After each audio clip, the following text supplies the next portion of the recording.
Okay, let's continue on with our nuclear power talk. We're going to focus this time more on half-life and the issues with storing the spent nuclear fuel. So let's first talk about this idea of half-life. Hopefully you're somewhat familiar with it already, but a half-life is basically the time it takes for a radioactive element or molecule, whatever it is, to lose half of the potential radioactivity in order, or in other words, to be released. So half of the time it takes for half of that radioactivity to be released. And then, so for each half-life, say you've got, I don't know, say the half-life is 10 years. So that means if you have a radioactive chemical, in 10 years it will have given off half of its radioactivity. In another 10 years it will give off half of what's left, which is a quarter. In another 10 years it will give half of that quarter that's left, so it's 12 and a half. So it takes, it gets longer and longer and longer because you're losing less and less basically. Um, Plutonium has the longest half-life. Again, that's 24,110 years. We mentioned that in the last video. And plutonium is what we get after our uranium that we use to power our US nuclear power plants goes through nuclear fission. We're left with plutonium, which has a longer half-life. It's a smaller, less heavy atom, but it still has a longer half-life because it takes that atom a lot longer to release its radioactivity for whatever reason. I don't know why. That's just how it works. So after 24,110 years, a fuel rod of plutonium will be half as radioactive as it was 24,110 years ago. Then in another 24,110 years, you'll have a quarter of what's left because that's half of the half, and so on and so forth, just like we talked about with the 10-year one. Other radioactive byproducts have much shorter half-lives, from a few seconds anywhere to a few years. So it really ranges.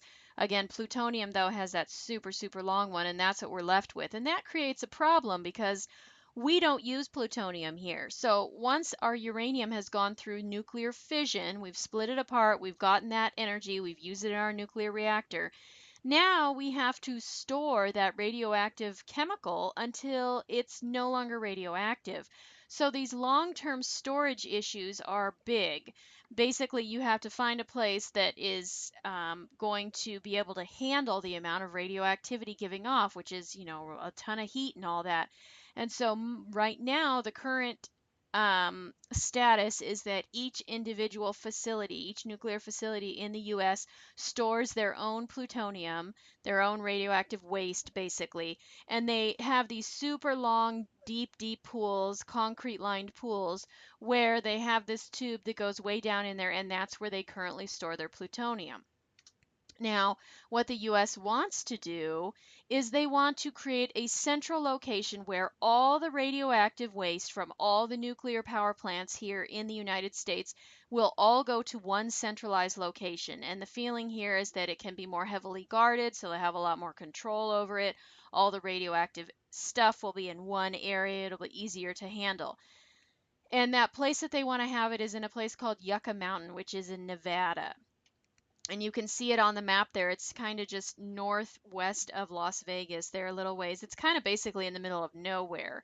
Um, and what they're going to do, as you can see in that little picture there, they're going to dig a tunnel way deep down into the ground, and they're basically going to store the plutonium there until it has given off all its half-life, or excuse me, given off all its radioactivity. Oh, and you'll notice there that they're hoping that Yucca Mountain will begin receiving waste by 2017. Now, if this is happening or not, I haven't heard any updates on it, but as far as I know, they haven't even gotten complete approval for doing this, but I could be wrong. So if you know something, let me know. So why did they choose Yucca Mountain? Again, it's in a remote, extremely unpopulated area. It also happens to be in an area with a very minimal risk of earthquakes, which, as you imagine, might be very important when you're storing extremely high radioactive waste very down deep in the ground. It's a very dry climate, and so there's very little groundwater, so you're minimizing any potential for groundwater contamination. The water that is there, the water table is extremely deep underground. So they're on top of an isolated aquifer. So they're not worried about going through an aquifer and contaminating it that way. It's also located on federal land so that it can have the military protecting it from any type of sabotage. Um, the issue, however, is that the nuclear waste will have to be transported from the 120 current storage areas.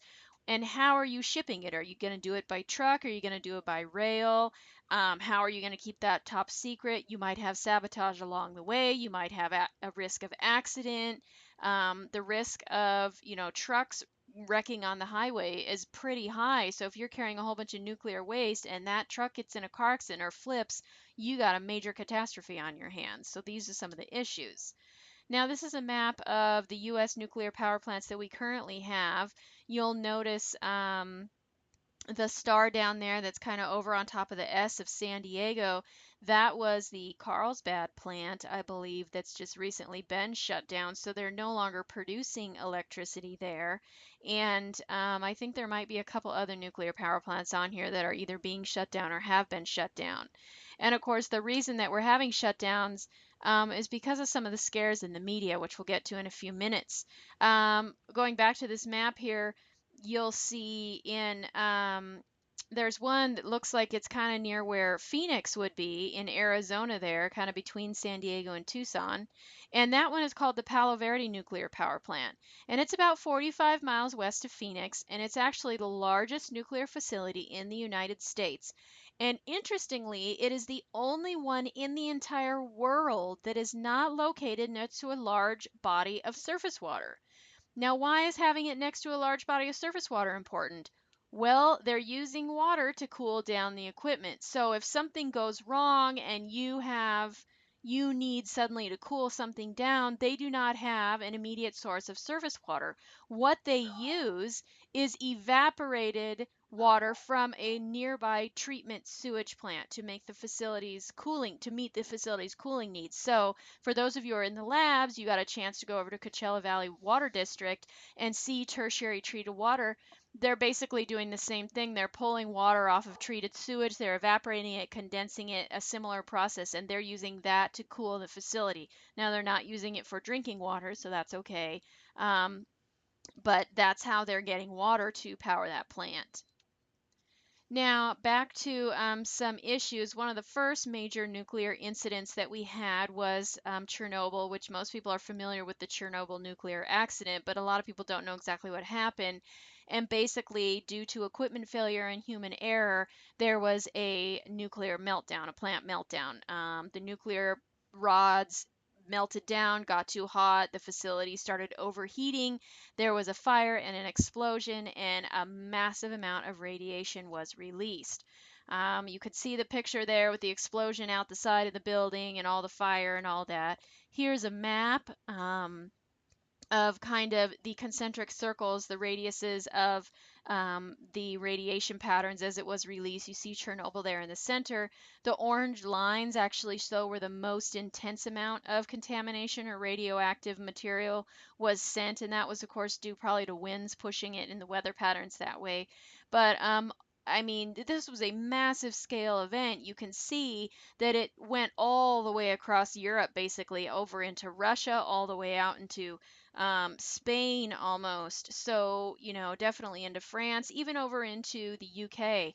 So, a really big event. And this was kind of the first wake up call that, hey, gosh, maybe we should really get um, some rules and really start figuring out some backup methods to how are we going to deal with these types of meltdowns. And that's when a lot of our laws and rules about nuclear power came into being.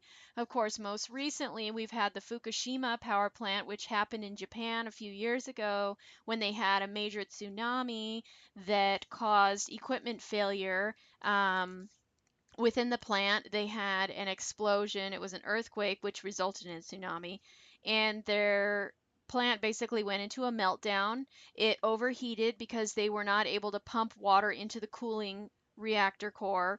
There was an explosion, the radiation got out, and there's been fallout, and they're still finding how far the radiation has gone. There's reports that it's reaching California coastlines and all these things. right near the power plant, they're actually finding that livestock that has been munching on the grass that got radioactive fallout in it, those cows in that area, their milk is testing positive for radioactive material in it. So the people in this area, I mean, they've all been contaminated, their livestock, it's major issues. You're going to probably see a lot of deaths, a lot of cancer, all kinds of problems. So the consequences of disasters like this will be felt for years and years to come. It takes us years to understand all this. Remember at the very beginning of the semester, we talked about systems and how we were exploding these nuclear weapons out in the South Pacific, thinking we're not hurting anyone, there's no one anywhere near around. And the next thing we know, people in Alaska, the Inuit people, are getting high risk of cancer because of the radioactive fallout into the lichen, which were eaten up by the caribou, and then the people were eating the caribou. So we're probably going to see issues from Fukushima likely for centuries to come. Now, the nice thing about nuclear power, again, as I mentioned earlier, is that it delivers clean energy if you don't consider all the mining and all that has to take place. It prevents 600 million metric tons of carbon emissions each year at the current rate that we are using nuclear power.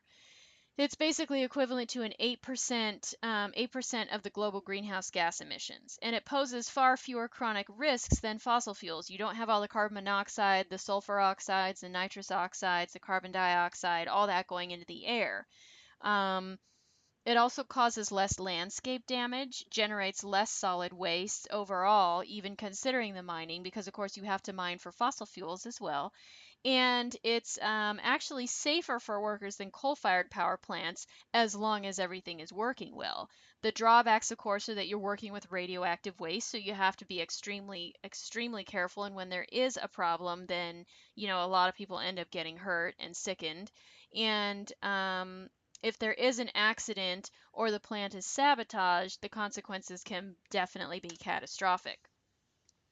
However, it does pose a very small risk, but the risk is if it does happen, it's a really large accident. So it has a very small risk of extremely huge accidents.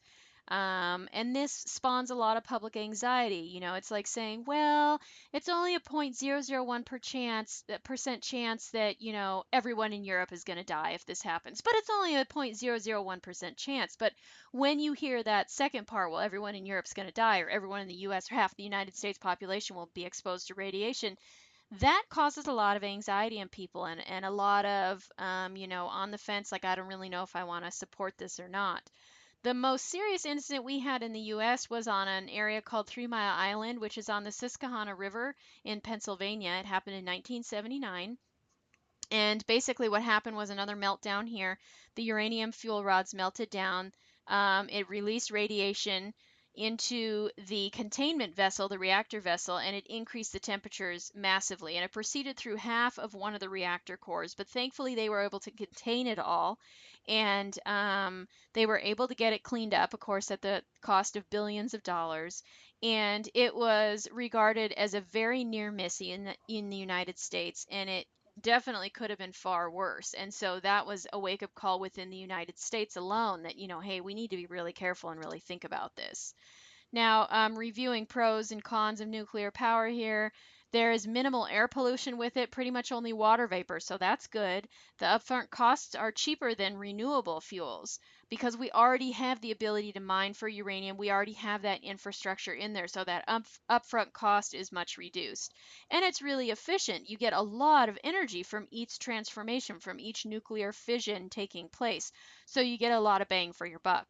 The cons, however, is the potential for accidents. Of course, Fukushima, we just mentioned. Uranium is non-renewable, okay? Just because water vapor is the only byproduct, you are using uranium, which is a non-renewable resource. So we're going to run out at some point.